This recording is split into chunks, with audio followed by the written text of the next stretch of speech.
All right, ladies and gentlemen, welcome back to another episode of Long Form. Now, we just spent 20 minutes recording, just this awesome session, changing the world, creating legislation on the spot.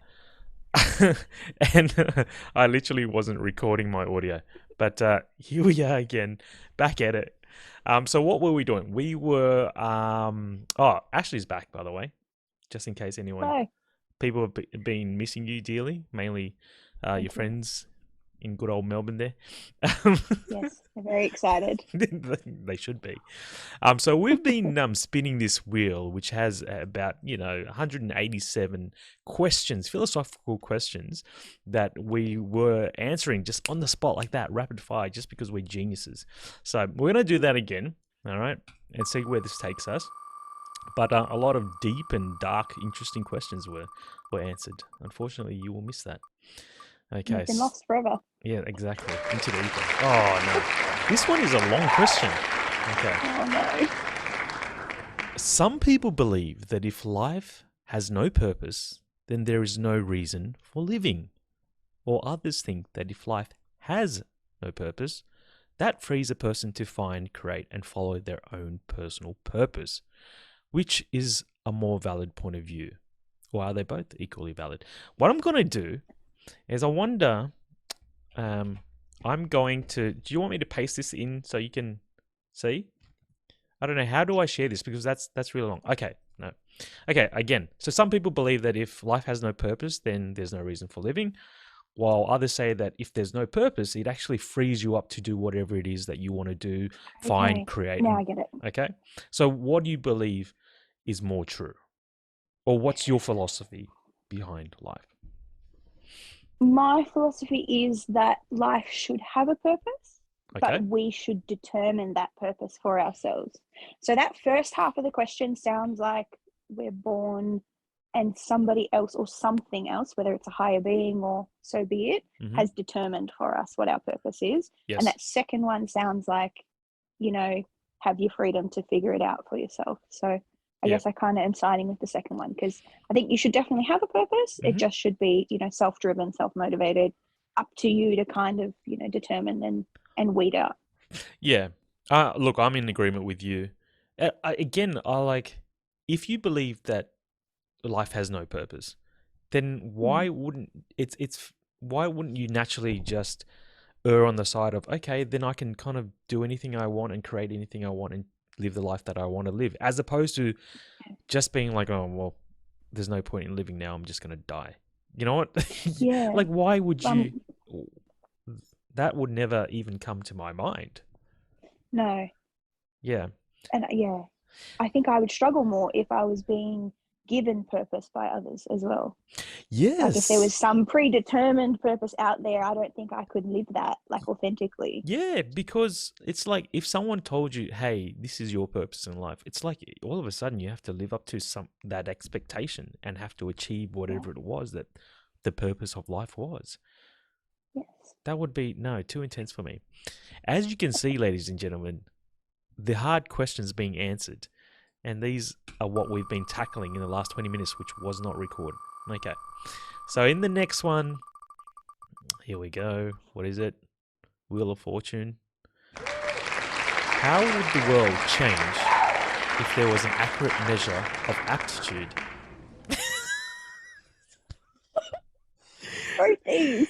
How would the world change if there was an accurate measure of aptitude? What does that even mean? Can someone Google the word aptitude for me? What is, I mean, I'm just going to be really stupid here. I want to know what aptitude, like, it's like In my ability or head, I'm something? thinking, yeah, like competency. Okay, an inherent ability as for learning or talent, a condition or quality of being suitable, appropriateness. Okay, okay, it's a component of competency. Okay, let's just Okay. change that. How would the world change if there was an accurate measure of competency? Okay. So if we were able to assess ourselves and each other on how competent we are Hmm. in different parts of life. Well, let's break it down and make it as simple as possible. Okay, a job. Okay, a Hmm. job. There's even though we are assessed on the same criteria at a job Yes. interview, right? Yes. When we do the job, there are different levels of aptitude within our Yes. colleagues, right? I'm Yes. not going to name names, but you know who you are. No, just Yes. joking. It's you. It's me. If you don't recognize it, it's you. Um, Yeah. so this one's saying, how would the world change if there was an accurate measure without human biases, without, subjectivity? If there was some kind of measure of aptitude, how would the world change? Ooh. I think there's two key outcomes here. Okay. One, you arguably would get a more effective cohort of individuals You would like to who think are so. doing well. Yeah, like they're, it would weed out the people who are there for the wrong reasons, or maybe Mm. with the wrong intentions, Mm-hmm. or yeah, maybe who are on the more minimum standard side of being capable. Mm-hmm. But then in my head, I'm thinking that really opens the door to, like, who's determining this measure to make sure that it isn't biased in other ways and that it's not Let's say it was creating just a barriers. computer program. Let's just say it was a computer test. Okay. And let's just assume it was Okay. available. No one actually wrote the test. It was just there, right?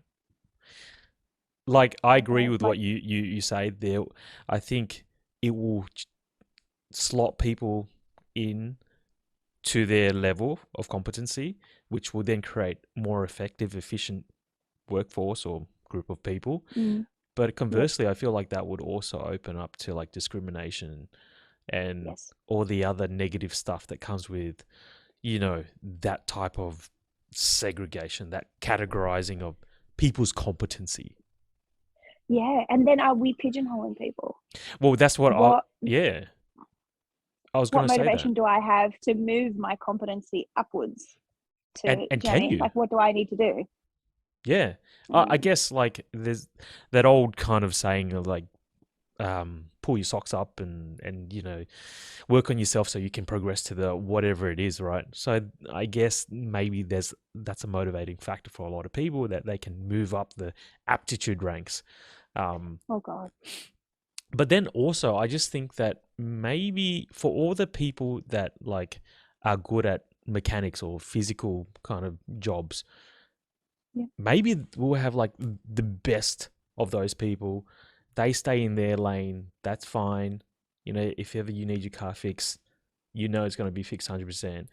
If you need Yeah. medicine created or the pharmacists, whatever, they'll create the best of whatever. So Yep. that's a dumb question. I have nothing. I have nothing to for that. I don't know. I don't know how the world would change. It'd be better off. Let's just agree. Okay. All right. Okay. Spinning the That's it. wheel once again.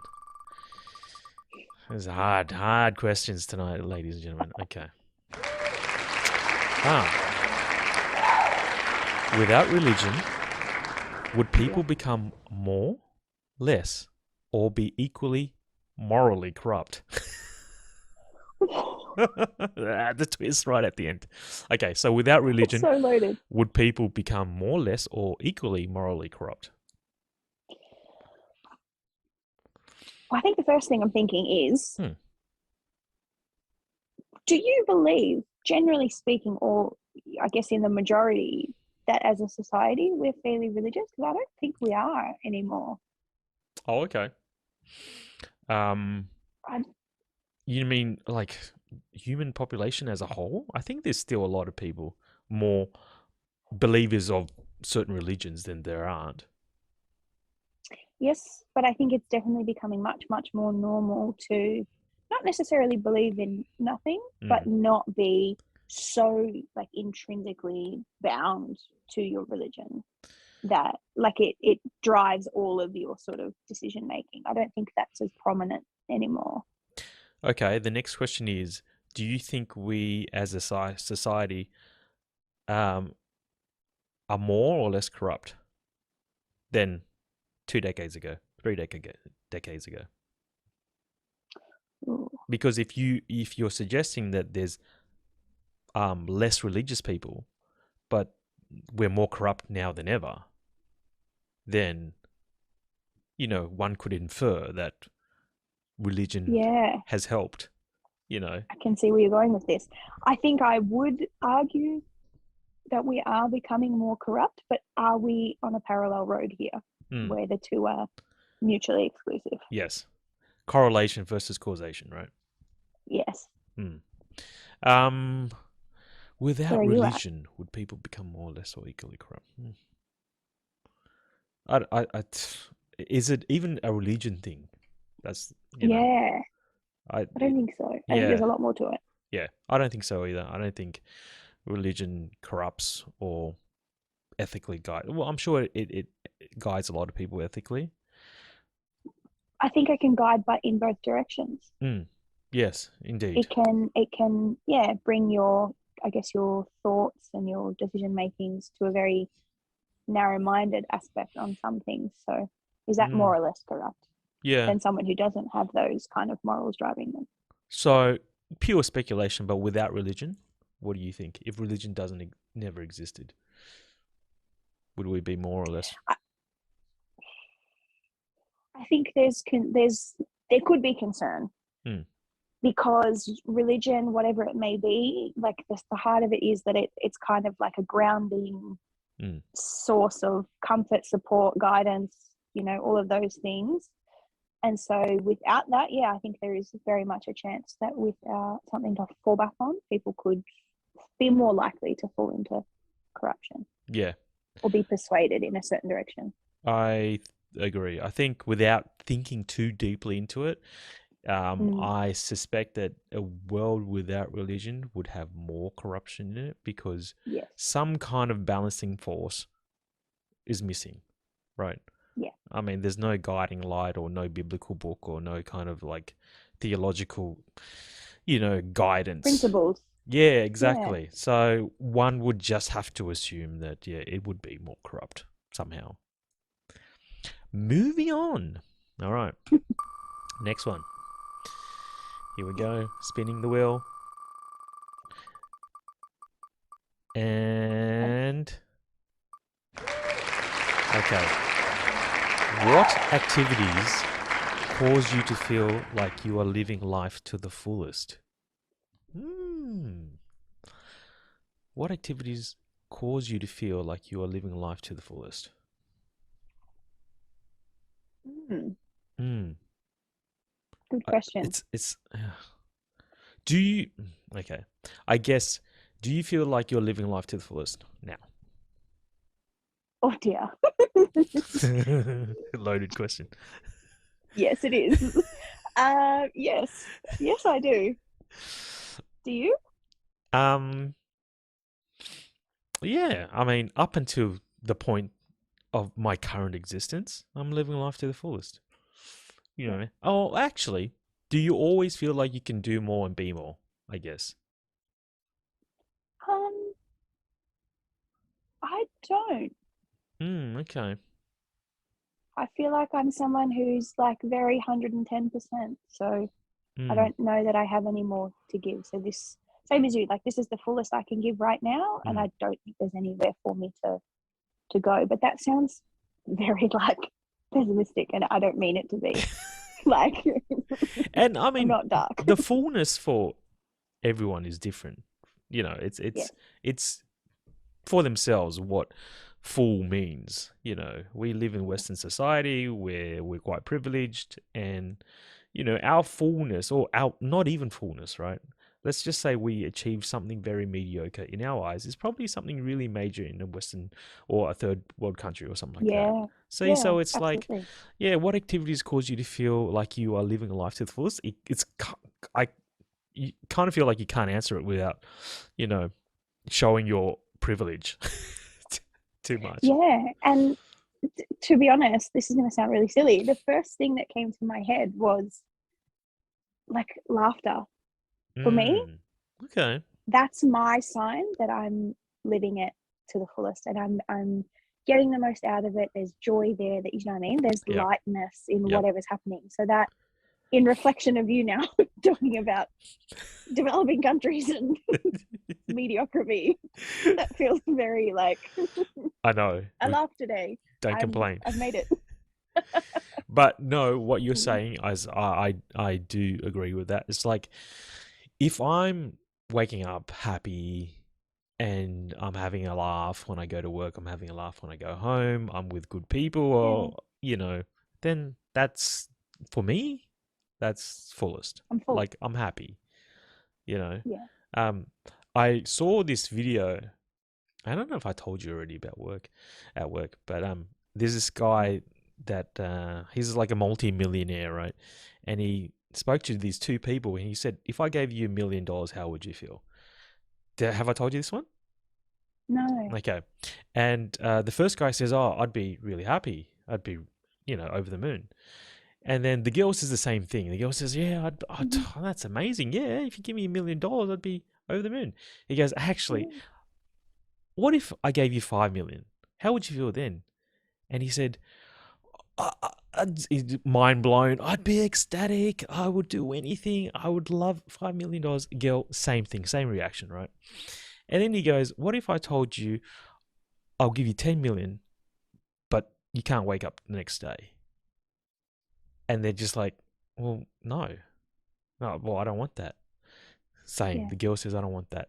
And the moral of the story is he's saying, "So you're saying to me that you would rather wake up tomorrow morning than be given $10 million?" I was like, "Yeah, of course." And he's saying, "Well, then why don't you feel the same way every day when you wake up? Why aren't you over the moon? Why aren't you ecstatic with joy? You get to wake up every day and try again. Whatever you failed at today, you get to wake up the Yeah. next day and try again with all this gusto and all this enthusiasm that you're verbally showing me now. You Yeah. know, why don't you do that?" And it was just like that light bulb moment for these people that maybe they're not living life to their fullest. When you Yeah. when you promise, when you suggest them to them these things, they're just overjoyed. But just knowing that they can wake up the next day and achieve things in life, like it doesn't, Yeah. it's all perspective. Anyway, Grass is always greener. yes, someone else's grass, not mine. Um, Okay. Struggling. I'm happy. Enough. All right, next one. Boom. Oh, I did come across this one. Is intelligence or wisdom more useful? I feel like we briefly talked about this. Yeah, we spoke about it, like, I think offline, because I think Okay. we kind of thought that was an interesting question. Is intelligence or wisdom more useful? Wisdom. Why? Intelligence, I feel like, is a measure of like really trivializing intelligence here, but it feels like the capacity to know things. Do you know what I mean? You're intelligent if you know facts or you know Yeah. information or you've got knowledge in an area. Whereas wisdom is like, I don't know, I get this picture in my head of some like elder Mm. out in the woods who's just wise beyond their years and sees Gandalf. like the world with yeah, like see that it's perspective for me. Mm. Wisdom is like perspective of everything around you, not just knowledge. Mm. That's what I'm going with. Yeah. No, I agree with you. I would go with wisdom is more useful. Yeah. Actually, you know what? That word trips me up a little bit. Useful Okay. in what aspect? Because intelligence is very useful, right? You can build things, you can create things, you can develop Yeah. things, you can, just construct things using intelligence, the ability to work things out methodically. You know, Yes. that's important and that's very useful as a society. Yes. But what I feel like wisdom provides is like the usefulness of wisdom comes from a more spiritual kind of sense, like Yes. humanistic kind of sense. It's more wholesome. Wisdom is Yeah. like I feel like you can quantify intelligence, but you can't quantify Yes. wisdom, Yes. right? Like you can do an 100%. IQ test or the Mensa, whatever it is, and you can, like, yeah, you're smart. This is your IQ. But like wisdom comes from a different place, and Is it because yeah. wisdom, sorry, comes from like experience as well? Like, does it come from what you live and breathe each day and what you can, or what you experience of others? So, like, you Mm, can draw those conclusions from kind of, yeah, getting that holistic picture of yeah. where things are coming from rather than just the knowledge or the understanding mechanically or practically of how things function. Yeah. Yeah, I would say wisdom is like more experiential, right? Like in order Yeah. to increase your wealth of wisdom, you have to experience something as opposed to just read it or hear about it or something like that. True wisdom. Yes. Whereas I feel like intelligence, again, not trivializing it or downplaying it, but like you can increase your intelligence by reading books or whatever it is that you need to do, but it's much harder to increase your level of wisdom. And Yeah. again, two different sides of the same coin, and usefulness is the part that trips me up. But I don't know. Yeah. I gravitate towards wisdom. I like it. Yes. Yeah. Same. You Like, give me very old man, like out in the wilderness vibes. it does, yeah. And I like that vibe without the creepiness. Hey, how come wisdom is never associated with old women in the woods? Hey, that's a great question. You know, it's Herodotus and all these Greek philosophers. That's all I got. I don't know anymore. Um, I don't even think he's like, all these old guys stroking their beard in robes. This is my The idea of vibe I'm wisdom. getting. Yeah, Yeah. but what's the female equivalent? All I had in my head was Mother Teresa, but she's not wise. Hey, she's just like generous. Hmm. Oh, I does don't that know. sucks? That's a Yeah. disservice to the female just gender. There's just no equivalent of what wisdom looks like for you guys. Wisdom. Wow. Yeah. I'm having a very like sobering experience right now, David. Not even in movies. Yeah. Let me think. Yeah. Or maybe some wise. Yeah, nah. They're all old men with beards. Yeah, yeah. I was just thinking it's like the mother of some superhero maybe that's like wise, gives wise advice, but even then it just doesn't feel like it hits the wisdom mark. You know what I mean? No. Mm. So there you go. That's a foul. Well, that took a dark turn. I know. Nice. Okay. Next question. If a child somehow talk about dark turn. If a No. child somehow survived and grew up in the wilderness without any human contact, how human would they be without the influence of society and culture? And human is in quotations here. So if a child grew up in the wilderness without any human contact, how human would they be without the influence of society and culture? I feel like there's a Oh, documentary on this. I feel like there are several. Mm, Um, but the ones that I've seen are like children who were raised by animals or amongst animal populations. yeah. And they absolutely don't demonstrate human qualities. Like they walk on all fours or, Mm, they walk on their knuckles yep. or, Yep. they don't know how to communicate. They don't speak a language. Like all of those sort of things are, yeah, innately human Yep. qualities that we learn from engaging Yep. with the society around us. So I think the easy answer is not, Yes. not human. The one that comes to mind is like I think I watched a documentary where a boy was raised by like a pack of dogs, Yes. um, like in the Philippines or some East Asian country, and he was very much like a dog. Walked on all Yeah. fours, barked. Even his bark was like a dog's bark. Yeah, surprisingly, it didn't have like that, Wow. human. Raspy. Yeah, it just he sounded like an actual dog. Um, Wow. yeah, no, I reckon if you were raised in the wilderness, you wouldn't have any chance to resemble a human other than physically. Well, then, what about those off the grid populations that are living a more culturally rich experience in smaller numbers? Was that would that, oh my God, would that still classify as a society in this question? But say a village or a tribe of some sort that's living amongst themselves without the wider influence around them, because they would have a lot more human qualities, but Yep. is that a society influence still? Well, I guess when it says how human would they be, what's the human quality that we want to, at least knuckle down on? Yeah, What's the human? What makes a human as opposed to an animal? yeah. Is Like, it language? do you think if that kid who was raised by a pack of dogs, do you think he would be the smartest dog person? Because what Oh, differentiates humans from animals for the most part is our intelligence, right? yes.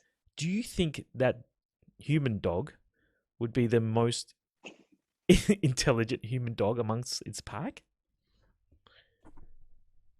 Well, actually, no, because I think the inherent capabilities that he has being a human, Mm. like, stop him from reaching the pinnacles of what's a top dog quality. Well, That makes sense. Like, yeah, but imagine like he was crawling on all fours one day, right? Because that's all he knew, because that's how he was yes, raised. And then yes, for whatever reason, he decided to stand up. Just whatever, he was trying to reach for something. And he just had this epiphany that, oh, I can actually reach this for my fellow I can, pack of wolves, right? yes, And then do you think at that moment a spark of human comes into form? could be awakened. Yeah. Yes, All of a sudden it's like, ooh, yes. a synapse gets processed. I don't know. Process. I don't know. This is why, I love these questions because they're stupid. All They right. create synapses in your brain. Yes, that's right. Isn't that where they. I don't know. I'm not a scientist. I'm just a new podcaster. All right, next question. You're not a fan of this one? How should we measure the productivity of a society? I'm happy to skip. How Okay, should we thank you. measure the Thank you. product? Okay, let's skip. Okay, skipping this one because I'm too stupid. It's too late. I don't want to use too much brain power. All right. Can rational thought exist without language? That's an interesting one. Can rational thought exist without language? Question. Okay, let's kind of tackle this differently. We both agree that language plays a very important role in society. Yes, Okay. And in order for us to convey rational thought, we need language. yes. So therefore, can rational thought exist if we don't have language? No. Well, actually, I think it can exist. You just wouldn't be able to communicate it, right? But how does it exist? Like, how does your brain Hmm. know to process those thoughts if you don't have a language with which you can interpret them? Yes, this is true. So if you don't have language to describe or label concepts, things, places, then it'd be very difficult, if not impossible, to then have Yes. rational thoughts about those places, things, and objects. Yes. Like, the language is definitely key to the expression and communication of it after the fact. Mm-hmm. But I think even to formulate those thoughts, Yes. you need to have some concept of a language Even to to formulate. have your ideas, yeah, exist. Mm. Yeah. So are you then saying that if we no, but hang on. Actually, language is very awesome Okay. because, like, those African tribes that Yes. tick. What are they? They Oh dear. do all those clicking.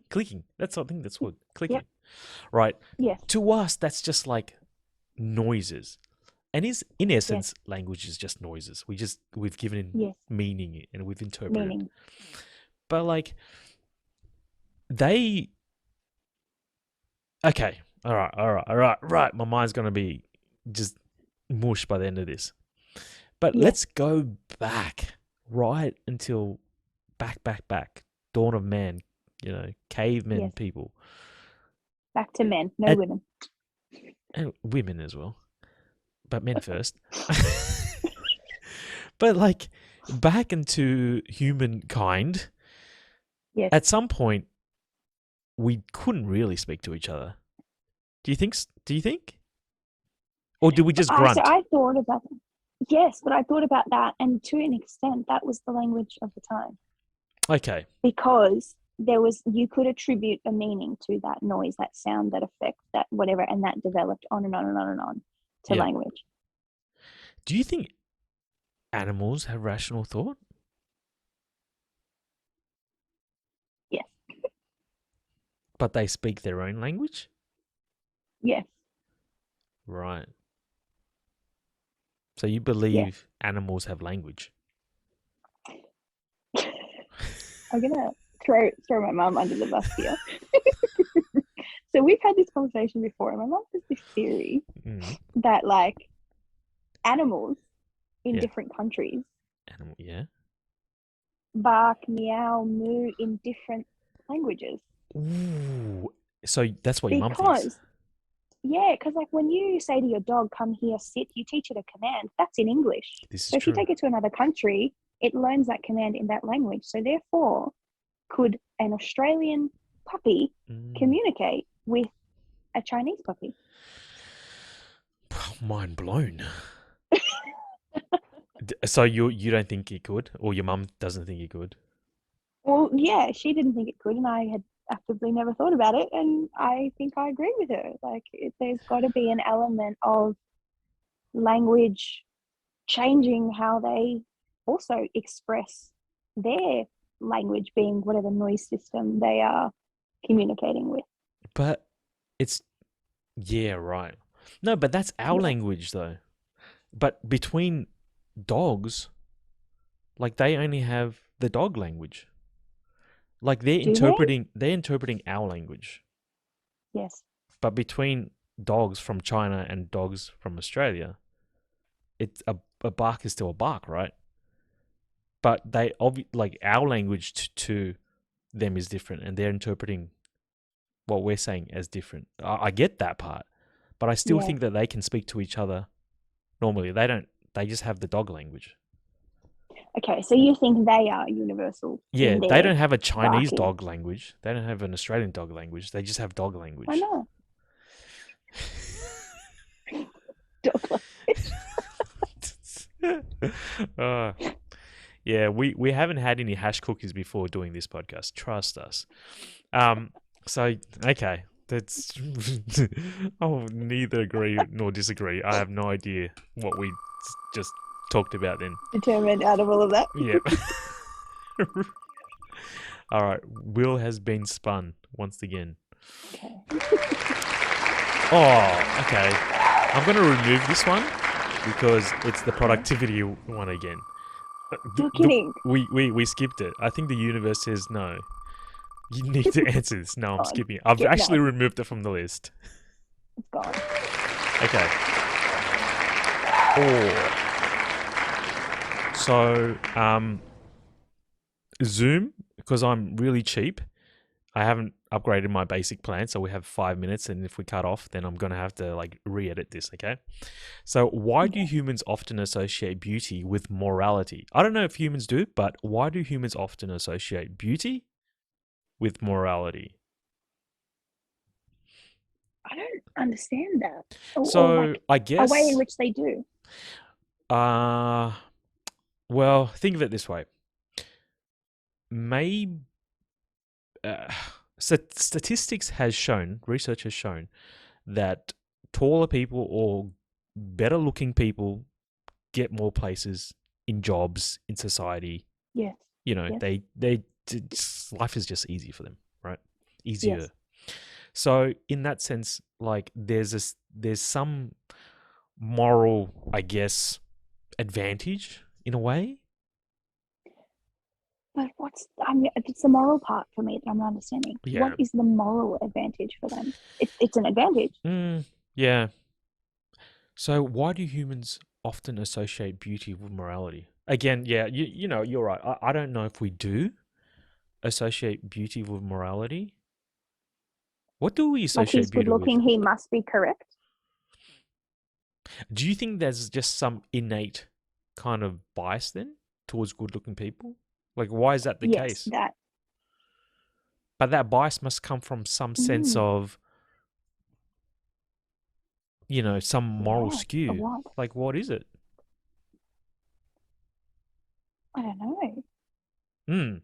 Is it a appreciation of beauty that kind of is Well, misguided? actually, maybe it's a biological thing because I think we've had this discussion before too, where it Uh, comes from a biological sense. They are perceived to be more fertile. Like, I'm going like back biological. yeah. You know, they're more fertile, they're stronger, you know, like they're physically more fit. Society's better off. Yeah, so therefore we will look to them as the leader, or we look to them to give us provide guidance from that biological primitive reptilian brain kind of aspect. Yep. And I don't know if we I think at one point we probably did though.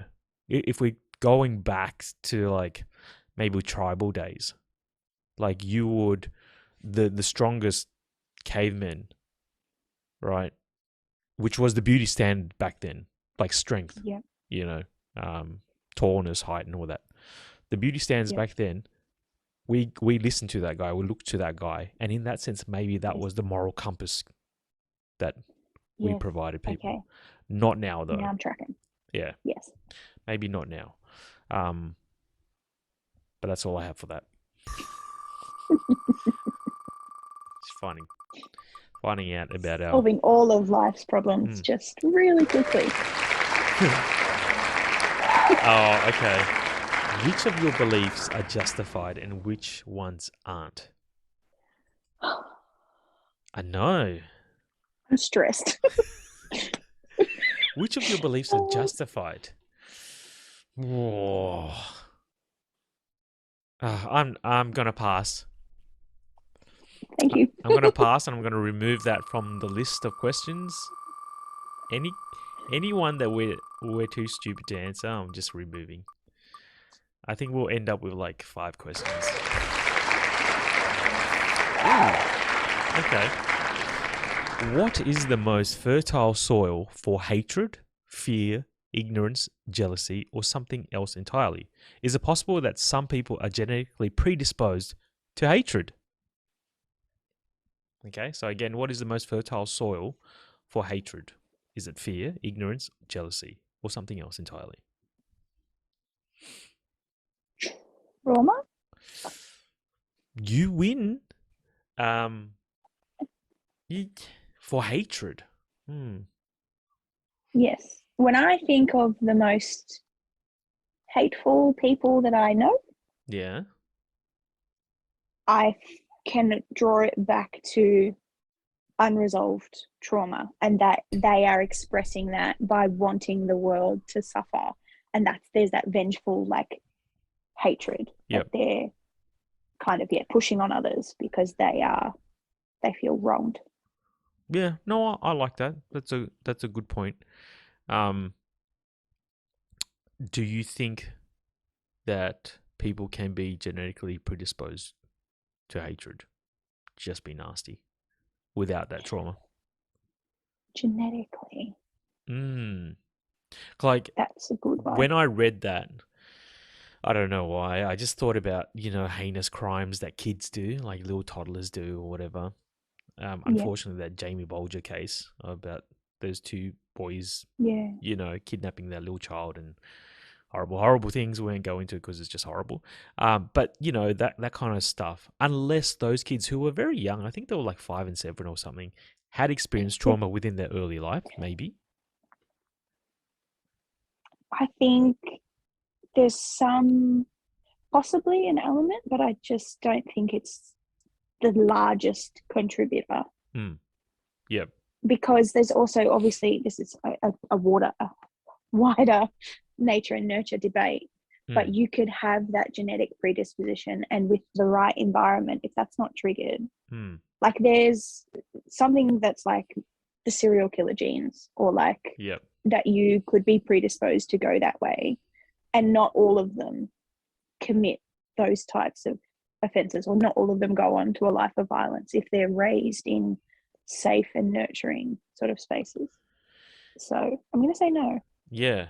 Well, I guess we'll never know, but that is a very logical, explanation of it. Yeah. If you even Yeah, if you have the genetic predisposition, if you're raised in a loving home, then yeah, I would agree with you. Perhaps that would never be triggered, and you'll never experience hatred. Um, Fear, ignorance, jealousy. Nah, I think yeah, the most fertile soil for hatred. Yeah, probably. Oh, fear. I don't know. Fear of others. Fear of the unknown. Fear of your own insecurities. Maybe causing hatreds toward fear, others. or maybe fear of harm. Like that could also make you lash out to try and, Mm, like, there's a hatred of trying to correct that. yeah. Yeah. Hey, I don't know. Like hatred. For some reason, like I feel there's a lot of jealousy and hatred. Yes, You know, if you hate someone, it's because you're insecure about yourself, you're jealous of their abilities, their skills, their talents, their whatever it is, their traits. And I feel like that, yeah, is a very fertile, you know, soil. yeah, to build on hatred. But yeah, you know what? Trauma it encompasses all of those feelings. Like when you Yeah, experience trauma, you experience fear, you experience jealousy, you experience all of that stuff. Um, but yeah, I'll give you that one. You win. thank you. Moving on. Okay, the next one. To trauma down. Yeah, we've again solved the reason why people are so hateful. How much privacy are you willing to sacrifice for safety? This is a very appropriate in the, I wouldn't say post, but in the current COVID-19 world. And not to mention the mass shootings that are happening in America, right? How much privacy are you Okay. willing to sacrifice for safety? Ooh. Okay. I needed that because in my brain, again, I feel like there's a lot of disconnect. I was like, privacy, safety. Mm, What's going on between the two of them? yep. Um, Because a lot of people would argue that if you got nothing to hide, then you got nothing to worry about, yeah. right? So all these people saying it's my privacy, blah blah blah. But if you're doing nothing wrong, then why are you complaining about it? You should be able to give up your privacy, knowing that you've done nothing wrong and you never will, to ensure the safety of yourself and your community. I don't know. And others. So how much I privacy get are you that. willing to sacrifice? I'm trying to get like some sort of quantifiable measure of privacy, because something about that like inherently makes me uncomfortable, because Yes. I think I would identify as a private person. Mm-hmm. I don't want to share things, so I'm like, what Yeah. level of maybe personal information, like where would I draw the line where I'm like, that's enough now? Mm. Why do you need to know that to be able to guarantee my safety? I think would be where I would maybe have difficulty. I'd probably still give it because safety is important to me, Mm. but yeah, Well, this is what I I didn't think, like during the whole, okay, you know, pandemic situation, right? yes, It's yes, like you had to check in everywhere, and I understand. Look, I understand the reason why, yes, like tracking purposes yes, and whatever data, tracing. yeah, tracing, yeah. So I Mm-hmm. understand the purpose of it. Did I feel completely 100% okay with it? No, not 100% okay. No, I yes, wasn't the first one to be like, yeah, no worries, just track me everywhere I go. I have no Whatever problems you with it. need. Yeah, exactly. No, I was just like, ugh, why do you, even the most mundane of things, like, why do you need to know that I'm going to Bunnings? Who cares? You know, Yeah. it's like, so even at that level, trivial, I still Yes. didn't like it. Yes. Right? So, how much privacy am I willing to sacrifice? Not much. Yes.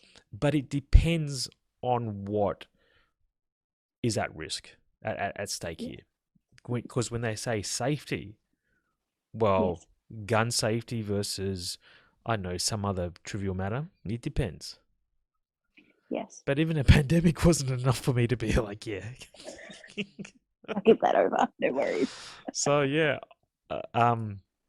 I think gun safety, yeah, take my private information if you need. You know, Yeah, take you whatever. see what's happening, and I just can't, especially having children of my own. I'm just not comfortable, you know, knowing that people are vulnerable and at risk. So, Yes. and again, if you're not doing anything that would be too sus, for the safety of the children, yeah, maybe I'd be Then run willing the to give check, up have more. a look. Yeah, Yeah. I'd be willing to give up more, but never everything. Yeah. I think that's fair. Like at some point there's got to be a line where we have control over the release of it. What if they guaranteed you safety? Guaranteed. You can go out at night, 4 a.m. in the morning. You can walk by yourself, like as a female. Yeah. You'll be completely safe. Nothing to worry about. We just need to know everything about you. No. You I'm fine. literally do anything you want, and you'll be safe. No? No. Okay. I don't know why though. Hmm. Maybe I've made my peace with some of the things. Like this is where the world is at. These are maybe some considerations I should make before I do X, Y, Z for me to guarantee my own safety. Hmm. And I still maintain autonomy over my information. I just have trust issues. I didn't want to go there, David, but I just don't trust the I, government. as soon as I said that, there was something about it where like me being able to make a decision to go, this could jeopardize my safety, but I'm making the call to go and do it anyway or to not do it. Mm. I have more trust in myself than someone else promising me, you will be safe if you Yes. give me all of this. So Yes. I think it's a trust issue for me as well. Yeah. I just don't trust that you can deliver as well. Yeah. Not just I don't trust that you won't use my information for nefarious means, but I just also Yes. don't trust that you can guarantee what you're saying that, I'm Yeah. about to give up, which is everything. A Yeah. person's privacy is like everything to them. Yeah, no. That's That's the your one thing that we should be able to keep. Yeah, and if you give up your privacy, all your privacy, like you're not even unique anymore. You know what I mean? Like you just, I don't know. Yeah, I don't know. I think there's part of a person that makes them unique and special, and that part no one should know about. I don't know. I don't know. I'm just talking out of my ass right now. Okay. Next David has one. secrets, folks. Too many secrets. Where do you find meaning in your life? I feel like it's a recycled answer, but given that it was part of the lost content, Yes, yes, that would never resurface ever again. you know, and now the viewership can know that my purpose comes from work. Hmm. But particular work, obviously, not just any work. Yes. Work Yeah. that you're Yeah. passionate about. Yeah. A sense of being able to help others. That's it for me.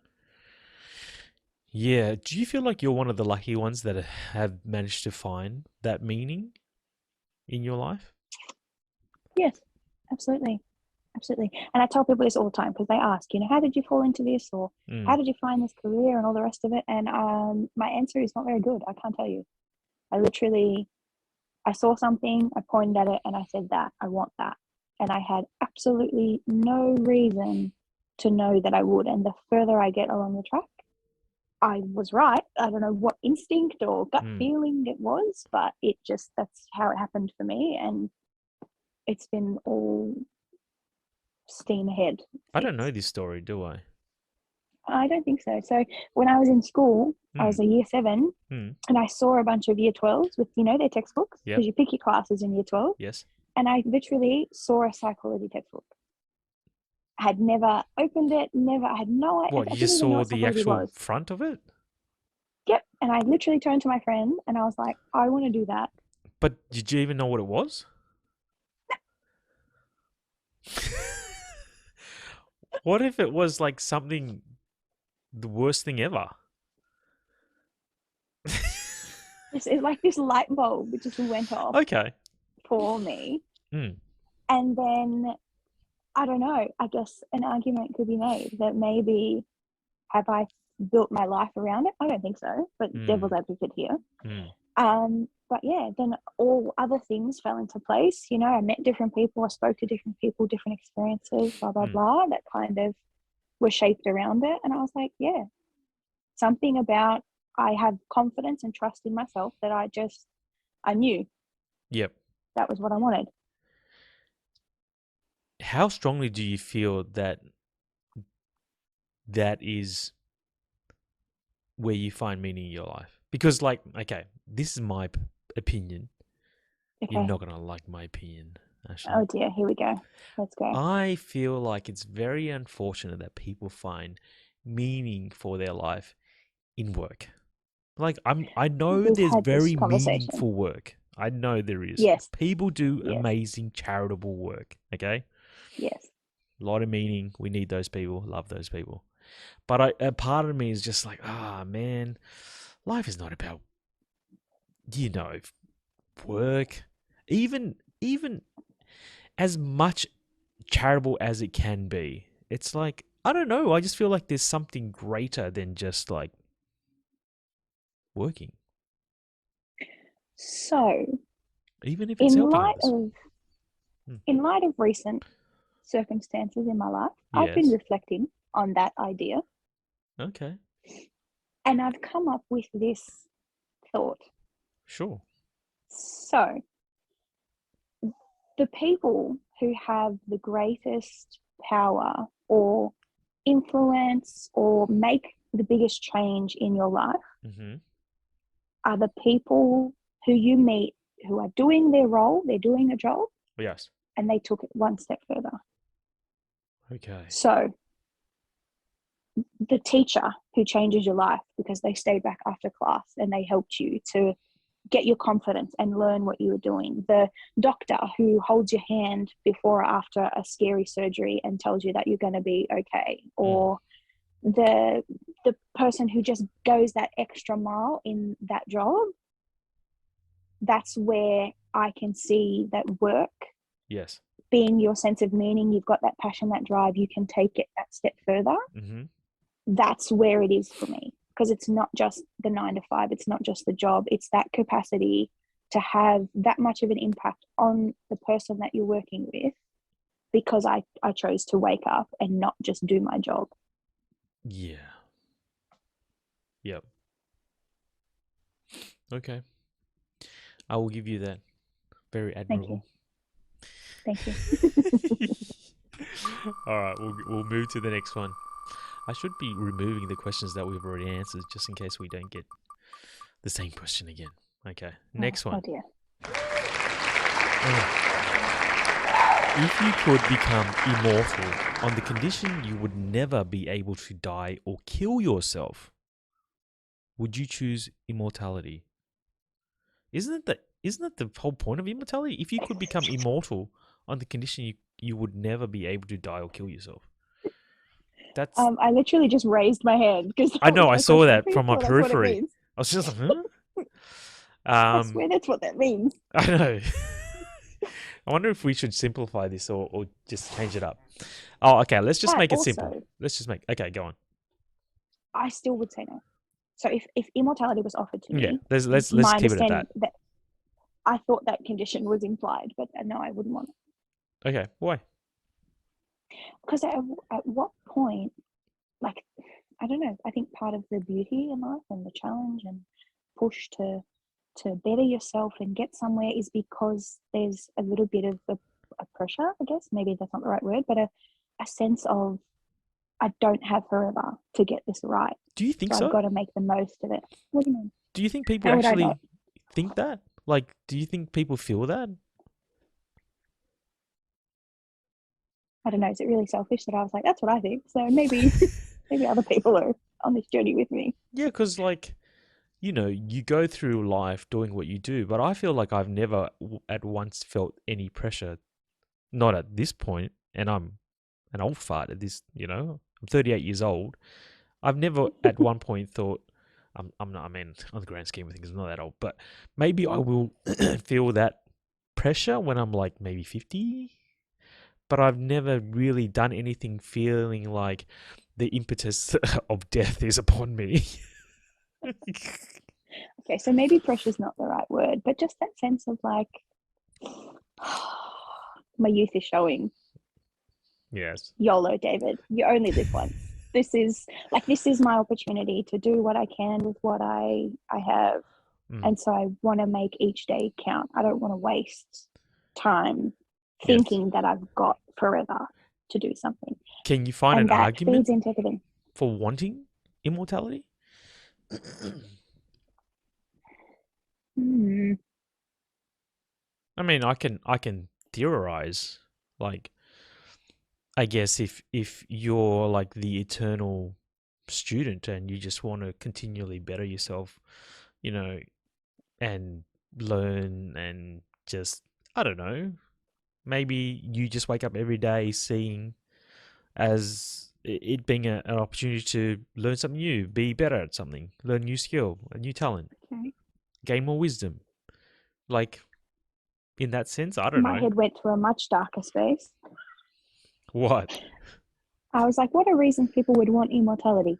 Fear of death. So they would Yes. rather avoid it than let it happen, or like a greed and sense of power.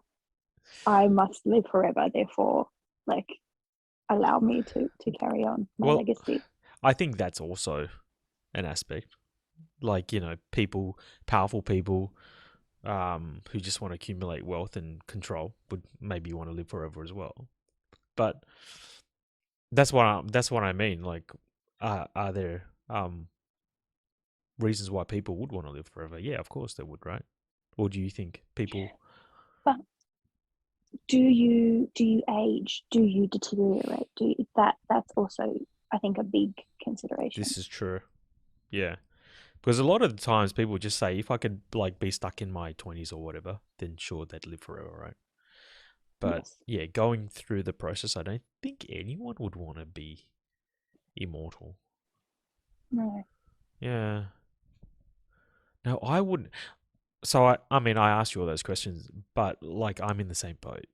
I don't. It's not the pressure of death, but I do feel like there's the beauty of knowing that it's finite, right? Yes. That you have one shot. Try not to waste it. Do the best you can. Grow as much as you can, and hey, we'll see you in the next life. You know, Yeah. this Try is, again. yeah, try again. This is your one shot.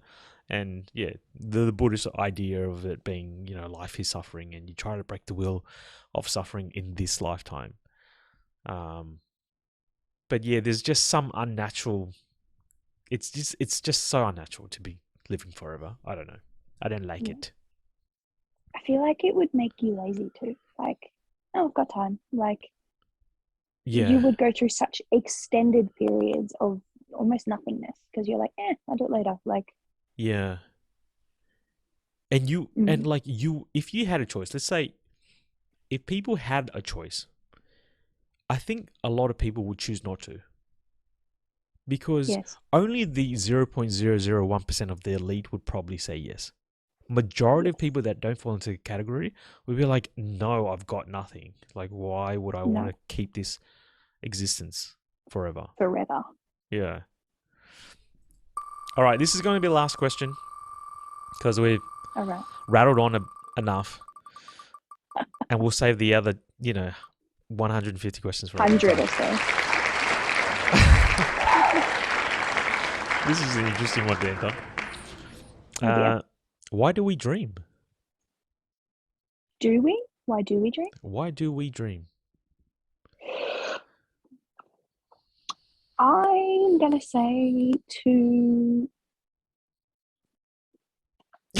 give our body and like our brains a chance to express maybe some things that we're not either able or comfortable to express elsewhere in the conscious realm. Interesting. Why do So, we dream, Toby? not coming from a scientific approach, evidently. Oh no. Okay. So nothing about like the release of, like I don't know, DHT or DMT or other chemicals from the pituitary gland during deep sleep or REM or anything like that. Like, No. that's not why we dream. It's just not No. a physiological reaction. It's like No. our consciousness taking a break and our subconscious expressing itself. Yes, and processing maybe some things that your conscious brain either can't or that you're actively avoiding or repressing. Mm. It's like a processing mechanism. Okay. In that sense, then, all dreams have meaning?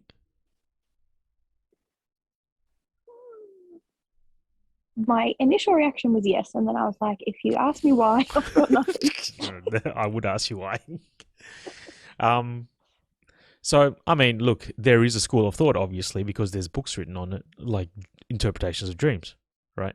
And I would agree that probably some interpretations are quite valid. It makes sense, right?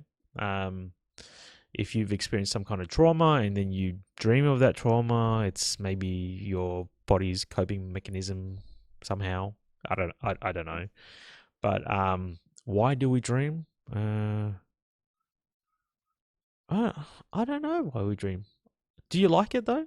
Do you like that aspect of the concept of being able to kind of rest your head, switch off, and then just let it happen, or would it just be like blank, lights off, you're out? You wake up the next day without a dream.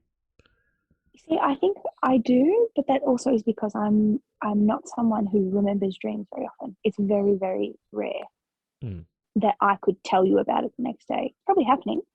But yeah, I'm not someone who actively or often can tell you what I've dreamt of. Yep. Do you feel like there's a purpose though, even though you don't remember it? Like you said, it's like, processing something that happened during the day or, throughout that period. Do you think there's a purpose for it? Like dreams have a purpose? Yes, because I believe that we would carry much more heaviness with us if there wasn't an opportunity for your consciousness to just kind of debrief, manifest it in whatever way, whether it's a nightmare or a dream or that, just let that information go somewhere. I think that opens the door for us to have a clear head the next day of like, there's no intrusive thoughts running around because they've had a chance to kind of, I don't know, do something overnight and you didn't even notice. Do you feel like we don't value dreams enough then?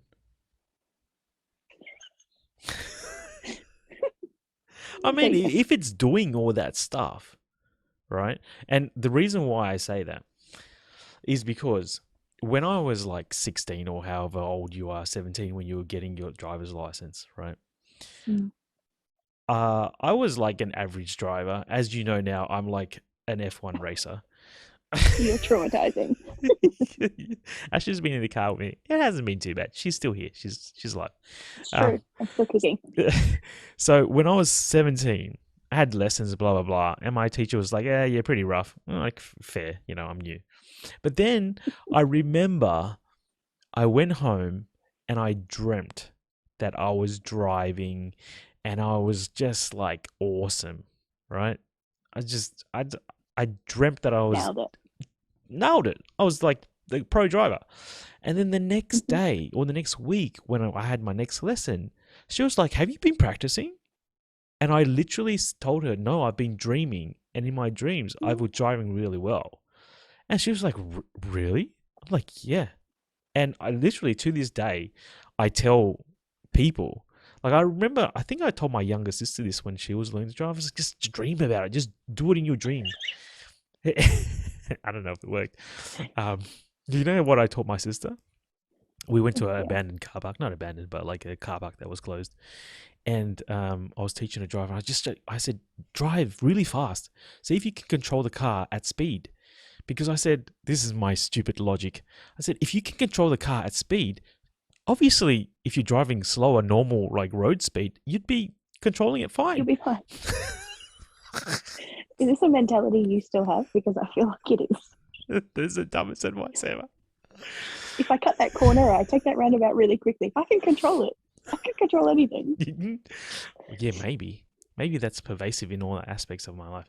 But no. So yeah, that's what I'm saying. Like I feel like we don't give dreams enough credit because stuff happens in your dream and somehow you take on those aspects when you wake up. Yes, and I think that's because it's your brain is processing either things that have happened, that could happen, whether, it's all relative experience to you. Hmm. I'm not going to dream about things that impact you.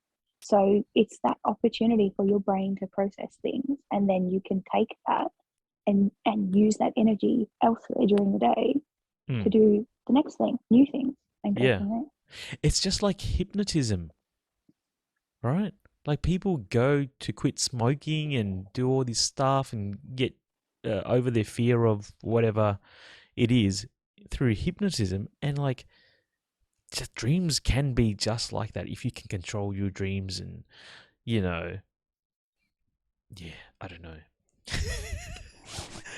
That's why we dream. The question is, why do we dream? I don't know. We just rattled on a whole bunch of stuff. I think Anyway, we dream because we need to. yeah, yeah. There's a purpose. I don't know what purpose it is, but obviously there are advantages to it. Not just purely rest and learning new skills or whatever, but yeah, I think our brains are wired to dream for some ethereal purpose out there. Reason. Yep. Yes. All right, ladies and gentlemen, that is the end of our pretty much 200 philosophical questions. I enjoyed it. I don't know. I had fun. I did.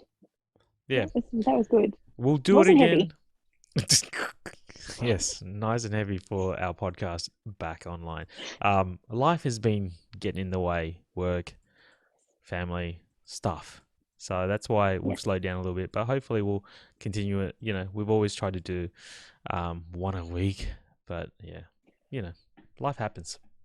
Anyway, Yes, it does. I'll see everyone in the next podcast. Bye. Bye.